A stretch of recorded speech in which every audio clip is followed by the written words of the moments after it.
I know I'm tough.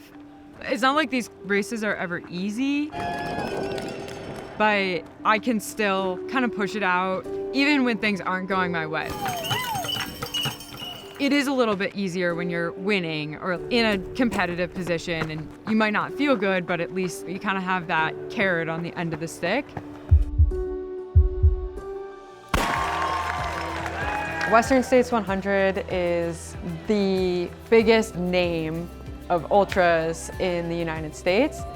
It goes from Olympic Valley to Auburn in California. You can race your way in, or you can get in through the lottery. And a lot of people have their name in this lottery system for many years before they're able to get into this event. I don't know if there was an exact moment in time where I was like, all right, I'm pretty good at this running thing, but I knew pretty early on after getting into the sport, like, I want to go to Western States. They won 4 ultras last year and earned a golden ticket at the Javelina Jundred from Boulder, Colorado, Riley Brady.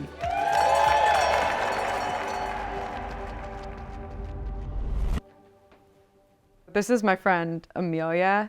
We, for some reason, decided to run a half marathon as a 3-legged being when we were in college. And then I think went back a subsequent year because we thought we could do a better time. I played a bunch of sports in middle school and high school that I wanted to stay in shape for. So during off seasons, I'd kind of go for a run here and there. As I got a little older, I realized like, oh, I'm actually just good at the running part of these sports. I'm not very good at the sport part of these sports. So I did cross country my last 2 years of high school. And then when I got to college, I had a lot of extra free time on my hands and just kind of filled that time with running in the woods. Growing up, I had good parents. I feel like I had a pretty average childhood. Both of my parents worked really hard and they expected us to work hard, but they were never sort of helicopter-y about it.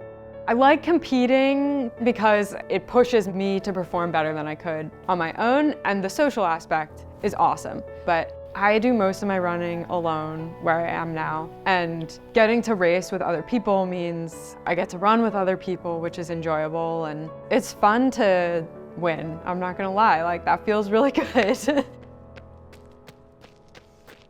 Western States limits its field to, I believe, 369 runners. I guess in the lottery, you're having to wait for your number to come up. And I have had my name in the lottery. I'm kind of playing both systems. I think I'm lucky in that, you know, I am young and fast enough to race my way in.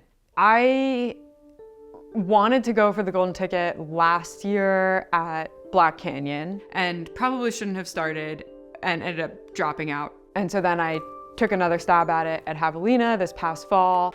I was definitely running with the largest concentration of women in the sport who I've looked up to for a long time. When I started, the front of the field went out super fast, and I reminded myself, it's a long day, be patient. But I think I learned I was in 3rd place at some point on the 4th loop, and that's when I was like, all right, I'm in contention. So I was really trying to push it in those last 10 miles, and in particular the last 3.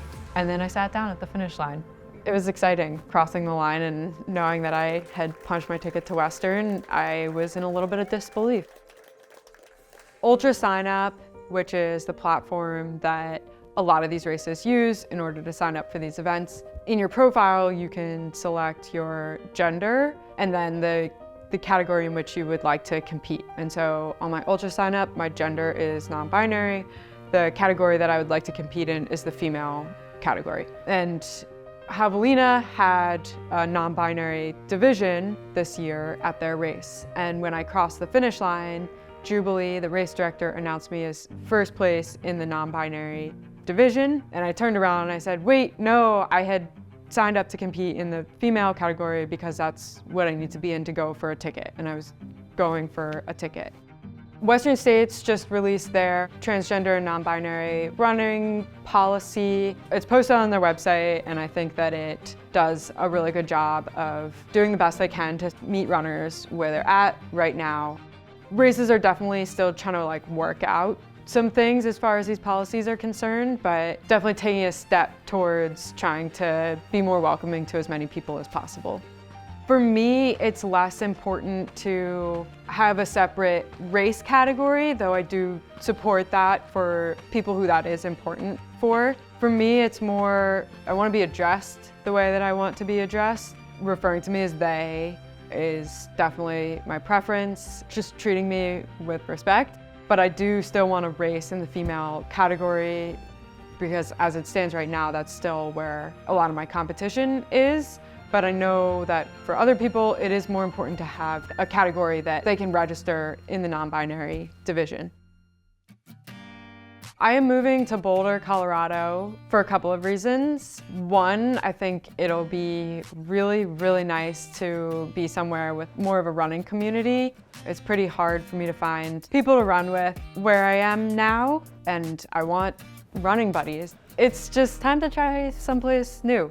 I'm just so happy for you. And then once I got here, it's been awesome just getting to settle in. Like, my roommates are amazing. I didn't know them before I moved in, so it was a little bit like, who knows? But I love them, they're great. The running community in Boulder is awesome. Pretty much every weekend, somebody will send out a group text. And so far, there's always been like a new person on it, or a new to me person. So I feel like I get to meet new people, especially on Saturday long runs. That's a really social time. And there's a group of people who we've started doing these potluck dinners together. We're having one tonight, should be fun. We met Riley because we're neighbors. And we were really excited because we were really good friends with Troy and Claudia already. And then Troy and Claudia were like, we're getting a roommate. We were like, this person better be cool. And then he's like, and they're professional runners. Riley's like the most humble, nonchalant person that you've ever met. And so then we meet Riley, and Riley's like, oh yeah, like I run, whatever. And I'm like, yeah, but like you run like races, like big races, and you're going to this thing. And then I learned what Western States was. And then, as discussed, Riley made fun of me, and then I knew that we were really friends. Yeah. I don't really feel like I've had to adjust to any changes. I just feel like my life has gotten better. I just feel like I've died and gone to heaven out here. I have so many more friends out here. Such easy access to trails. When I first got here, I definitely was feeling the altitude. Felt like I was breathing a lot harder. It took me a couple weeks, but I've adjusted. Because it's so hard to get into the race that when you get in, it's like your whole community is like, we're coming too now. Okay. And so like, I'm not surprised that like half of Boulder is going now because there's 6 of us. There's 6 people. So what do? Just space out along the route and Yep. water, food, cigarette, whatever you need. But they're like designated places. Like that your crew can't just like come up to you at a random place and be like, yeah, okay. here's a gel. My training for Western is pretty similar to a lot of the training that I do throughout the year. Sort of ramped up in terms of distance of the long runs and intensity of the workouts. I was a little bit injured for a while after Gorge, so I feel like I haven't actually been in full training for that long. I forget if I've asked, but will you have a bid or a tracker, or something? Yeah, that can we follow you 'Cause I was from- like, I want to see. There'll be a live stream. Don't worry. Yeah, okay. Watch my Instagram story. It's gonna be just. Are you in charge? I'm in charge. The You did a really good job for the Gorge Waterfalls one. Thanks. I thought my videos were good too. Yeah. I love asking Riley out. So did you figure out how you're gonna embarrass me? Oh yeah, for sure. I got questions up the wazoo. Oh boy. Yeah. Yep. I was a little nervous before Gorge, but I also was using it as a training run for Western, and I knew going into it that the goal wasn't to race my hardest and leave everything out there. So I was just really happy to be out there. Solid performance all day. There we go. I felt good and was running sort of within myself for the first half or so of the race. And then I was able to kind of open up a little bit more in the second half and push a little bit at the end. I love the crowd energy at aid stations. It is such a boost. Like at Gorge, my friends made like a cheer tunnel at one of the aid stations, and I just was so overjoyed. Like it was so fun to see all of them and get to, run through a cheer tunnel. You look good. like the most fun aid session I think I've ever been. Yes. Good job. Good job. And then later in the race when I wasn't feeling so good, to just like run into the aid station and see people that I love, you're suddenly feeling better, and it's 100% a boost. I don't think it's going to be any different at Western. Like, I am looking forward to those aid stations there. The vest comes on. Take the vest off. No, that's okay. Doesn't matter? Okay. My parents are pretty awesome. They come to all my races. They take crewing very seriously. Need anything? My mom makes spreadsheets weeks, no, probably months in advance. This is Dirty German, Riley and Ellie. Bandera last year of the Finger Lakes 50. It'll be a little slower at Western because I'm gonna have to get stuffed with ice, so it's not as easy. What? Because it's hot, so people have to put ice all over you. Wow. Yeah, it's shit cool. Yeah. I'm definitely a little bit nervous about the heat, but I also love the heat. I am a lizard and would sit on a heat rock under a heat lamp if I could. I wish it was a little bit warmer in Colorado right now so that I could be getting in runs in the heat, but the heat is something I'm really looking forward to. I plan on taking the start of Western very comfortably. I do not plan on running up that hill. I plan on walking up that hill. Earlier in the day, it's possible I'll only be drinking 1 bottle an hour, in which case I'll want electrolyte and calories in both, so the Roctane in both. I also am trying to just hold any kind of expectations at bay, just because of how much snow they have gotten out there this past year. But assuming everything is going to go as planned, I plan on moving pretty slowly through the snowpack, because that's going to take a lot of energy. This is my extra bag of scratch packets for backup nutrition. Anytime I race, I prefer to push it in the second half, and I think that'll be the same for Western. I don't know that I have enough familiarity with the course at this point to know which parts I should be nervous about, but I also think like naivete can be a little bit of a bonus going into these events, because then if you don't know what to be afraid of, then you're not like holding yourself back mentally, you're just going for it. Main focus for you, Riley, is just like changing everything out as fast as possible to get you back on the trail and just refilling. For your pit stop. Yeah. Got it. Yeah. Just really being in that mindset of, I'm not sitting down here, I'm not hanging out, like, get in and out as fast as possible. Break time?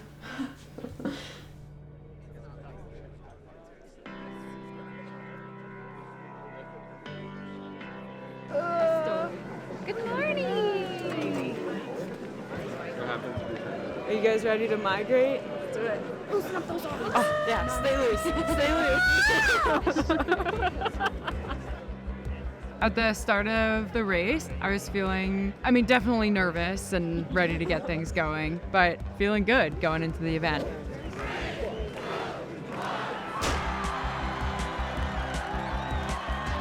The start was actually kind of scary. Nobody starts with a headlamp, but it's still kind of dark, and you kind of start off in a pretty tight pack, so you have to go with the flow. So I was a little shaken right off the bat, but then as soon as you start ascending, the field kind of spreads out.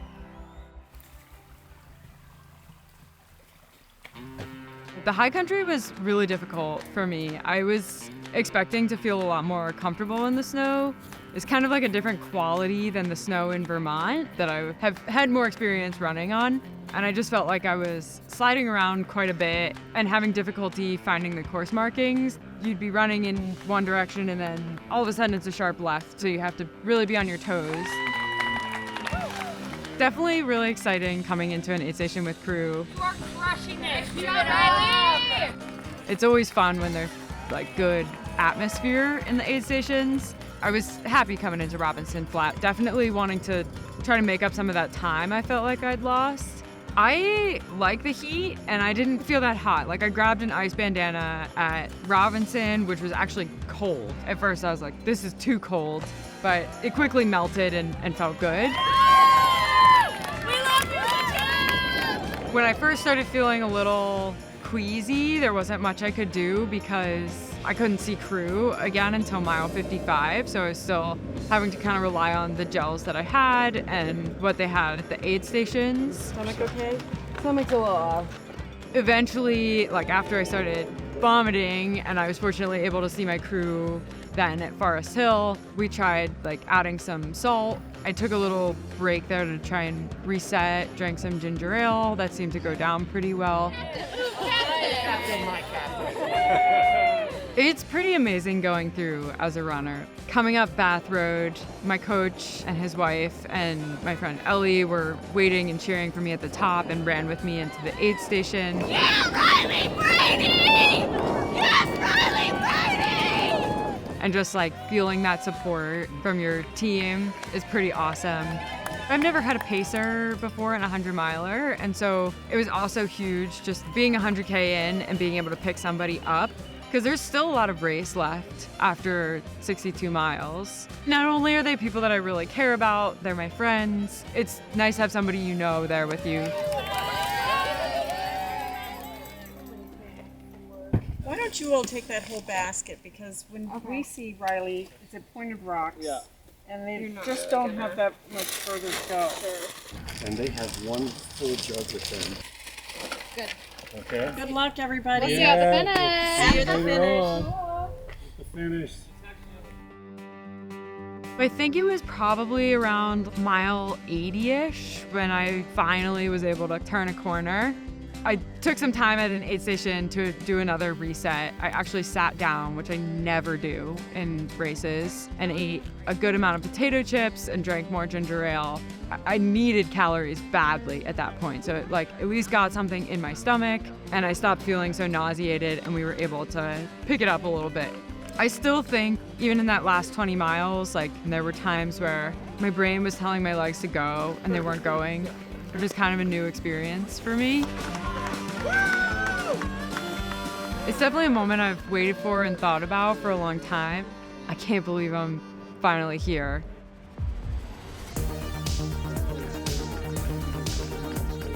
It feels good to cross that finish line. Riley Brady from Boulder, Colorado, finishing Western States in a fine time. Thank you. Congratulations. Thank you. Nice job. I feel so lucky to have great parents and like such a good support network. Just under 21 hours, 2059, Riley Brady. I definitely think it's the people that make this event more than anything else. I really think it's the community, and like I'm excited to take away the things that I learned at this race and try and apply them to future races. I think the ideal is to eliminate as many difficulty variables as possible so that you're just focused on the running. And that might not ever happen 100%, but I feel like there are days where you can get pretty close to that.